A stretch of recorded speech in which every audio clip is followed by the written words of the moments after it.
Hello friends, welcome to my YouTube channel. आप सबका स्वागत है मेरे इस यूट्यूब चैनल पर। आज की इस वीडियो में हम जूनियर जुडिशियल असिस्टेंट DSSP के एग्ज़ाम के एनालिसिस करेंगे। जैसे हमारा फर्स्ट एग्ज़ाम 3 मार्च 2024 को हो चुका है, अब हम जानेंगे कि जिन कैंडिडेट्स का एग्ज़ाम आने वाला है उन्हें अपनी तैयारी कैसे करनी चाहिए, किन सब्जेक्ट पे और किन टॉपिक्स पे उन्हें ज़्यादा फोकस रखना चाहिए। तो इन सब चीज़ों के ऊपर हम डिस्कशन करने वाले हैं। तो चलिए स्टार्ट करते हैं। फर्स्ट अब हम बात करते हैं इंग्लिश के बारे में कि इंग्लिश की तैयारी हमारी कैसी रहे।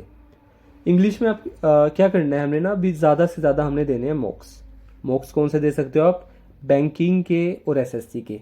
कैसे, मतलब स्ट्रेटजी क्या रहे कि कंसीडर अगर आप दिन के 2 मॉक देते हो, एक आपने उसमें मॉक देना है एसएससी का और दूसरा देना है आपने बैंकिंग का।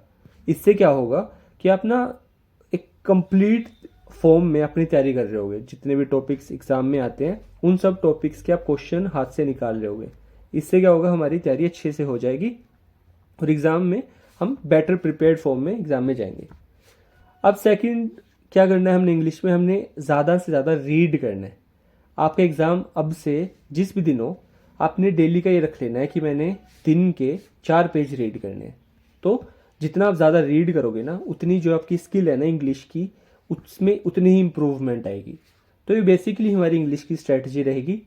देन अब हम मूव करते हैं जीएस के ऊपर। जीएस में जो फर्स्ट सब्जेक्ट है जिस पे हमने ज़्यादा फोकस रखना है वो है पॉलिटी।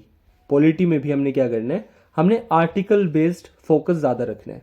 कैसे कि हमने ना डेली कुछ कैसे कर सकते हैं हम, कि जैसे हमने ना कुछ टारगेट्स डिवाइड कर लेने हैं कि आपका एग्ज़ाम अब से जिस भी दिन हो, आपने उसके बीच ना अपना सिलेबस डिवाइड कर लिया कि इतने टाइम में मैं अपना सब्जेक्ट कंप्लीट कर लूँगा।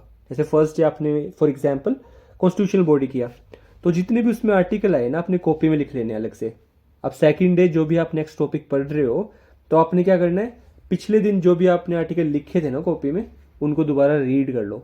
बस इससे क्या होगा, आप ज़्यादा से ज़्यादा बार आर्टिकल्स को रीड करोगे और उतना ही दिमाग में वो रिटेन हो जाएगा। तो ये बेसिकली स्ट्रैटेजी है हमारी पॉलिटी की। देन सेकंड बात करते हैं अब हम साइंस के बारे में। साइंस का हमने ये रखना है कि हमने जो हमारी सोर्स है ना, स्टडी मटेरियल है, उसको लिमिटेड कर लेना है। हम क्या कर सकते हैं, हम ना NCERTs हैं जो 9th एंड 10th क्लास की, उनको रख लिया कि मान लो ये बुक है मेरी साइंस के लिए, और इसमें क्या करना है, आपने ज़्यादा बार इसको रीड करना है। जितना आप रीड करोगे ना, उतना आपको अच्छे से समझ आएगा और उतना ही आपको रिटेन कर पाओगे जो मटेरियल आप रीड करते हो। अब थर्ड चीज़ है करंट अफेयर्स। करंट अफेयर में यही रखना है, आप लास्ट 4 to 5 मंथ रीड कर सकते हो करंट 4 से 5 महीने के पुराने करंट अफेयर, और सेम रहेगा। इसको भी ज़्यादा बार आपने अच्छे से रिवाइज करो इसको भी। अब एक है जीएस का चीज़ है जो स्टैटिक जीके। स्टैटिक जीके से जैसे फेस्टिवल्स हो गया, तो आपने रखना है कि किस स्टेट का कौन सा फेस्टिवल है, एक लिस्ट बना लो, उसको अच्छे से फिर प्रिपेयर कर लो वहाँ से। तो ये रहेगी हमारी जीएस की स्ट्रैटेजी। अब लास्ट हम बात करने वाले हैं रीजनिंग के ऊपर। रीजनिंग की जो हमारी प्रिपरेशन की जो स्ट्रैटेजी रहेगी ना, वो कुछ हद तक इंग्लिश ऐसी हमने करनी है। कैसे, हमने इसकी मॉक्स प्रैक्टिस करने हैं, हमने ज़्यादा से ज़्यादा मॉक्स देने हैं। कौन से मॉक्स देने हैं? एसएससी के और साथ ही साथ बैंकिंग के। अब रीजनिंग ना एक ऐसी चीज़ है जो जितने ज़्यादा आप इसको मॉक्स दोगे ना, जितनी ज़्यादा प्रैक्टिस करोगे ना रीजनिंग की, उतनी ही ज़्यादा आपकी एक्यूरेसी ज़्यादा बनेगी। मतलब आप कम टाइम में ज़्यादा क्वेश्चन कर पाओगे, उतनी ही आपकी रीजनिंग इम्प्रूव होती रहेगी। तो बेसिकली हमने क्या करना है, मॉक्स ज़्यादा से ज़्यादा प्रैक्टिस करने हैं। तो ये एक स्ट्रैटेजी फॉलो कर सकते हो आप कि जिन कैंडिडेट्स का एग्ज़ाम आने वाला है वो कैसे अपनी प्रिपरेशन आगे कर सकते हैं।